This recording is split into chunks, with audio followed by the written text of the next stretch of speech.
రాష్ట్రంలో మహిళల మీద జరుగుతున్న దాడుల మీద వైఎస్ఆర్ కాంగ్రెస్ పార్టీ మహిళా విభాగం రోడ్డెక్కింది.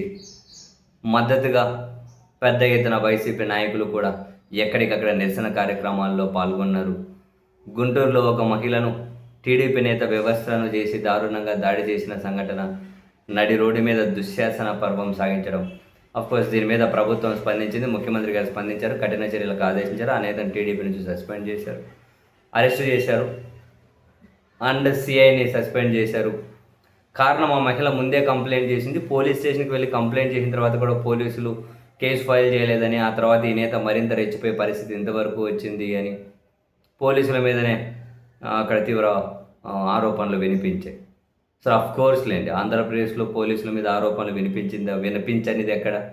అందుకే తాజాగా కేంద్ర హోంశాఖ ప్రకటించిన ర్యాంకింగ్లో కూడా 26వ స్థానం దక్కింది మన పోలీసులకి. సో ఈ పరిణామాల మధ్య వైఎస్ఆర్ కాంగ్రెస్ పార్టీ ఈరోజు మహిళా విభాగం ఆధ్వర్యంలో రోడ్లు ఎక్కారు. ఆ చివరి నుంచి ఈ చివరి వరకు ఎక్కడికక్కడ ఆందోళనలు చేస్తున్నారు. కొన్ని చోట్ల గాంధీ విగ్రహాల దగ్గర, మరికొన్ని చోట్ల అంబేద్కర్ విగ్రహాల దగ్గర సో ఆందోళనలు చేసి మహిళల మీద దాడులు, దౌర్జన్యాలు, హింస, ఈ విధమైనటువంటి బరి తెగింపులకు వ్యతిరేకంగా వాళ్ళు కొన్ని చోట్ల రిప్రజెంటేషన్స్ ఇచ్చుకుంటూ వెళ్తూ ఉన్నారు. వాస్తవానికి వైఎస్ఆర్ కాంగ్రెస్ పార్టీ క్షేత్రస్థాయికి వచ్చి కొన్ని అంశాల మీద, మరీ ముఖ్యంగా ఇటువంటి అంశాల మీద మరింత ఆందోళనలు చేసి ప్రజలను కలుపుకొని ముందుకు వెళ్లాల్సిన అవసరం ఉంది అని చాలాసార్లు చర్చ జరుగుతూ ఉంది. అఫ్కోర్స్ చాలా అంశాల్లో వైసీపీ క్షేత్రస్థాయికి వచ్చి ఆందోళనలు చేస్తూ ఉన్న మహిళలకు సంబంధించిన విషయాల్లో వైసీపీ మహిళా విభాగం మరింత యాక్టివ్గా ఉండాల్సిన అవసరం ఉంది అని. ఇక్కడ మనం కనుక గమనిస్తే వైఎస్ఆర్ కాంగ్రెస్ పార్టీ అధికారంలో ఉన్నప్పుడు ఎవరైతే కీలకంగా కొందరు మహిళలు మంచి పదవులు తన్నుకొని అనుభవించేశారో అటువంటి వాళ్ళు ఇప్పుడు పెద్దగా కనిపించడం లేదు. వైసీపీ అధికారంలో లేనప్పుడు ఇప్పుడు కొందరు మహిళా నేతలు అయితే చాలా యాక్టివ్గా కొన్ని కార్యక్రమాలు, ఎక్కడికక్కడ కొన్ని అంశాలను కూడా వాళ్ళు లేవనెత్తుతూ వైసీపీ మహిళా విభాగం తరపున రాష్ట్రంలోని మహిళలకు అండగా నిలిచే ప్రయత్నం అయితే చేస్తూ ఉన్నారు. Appreciated thing.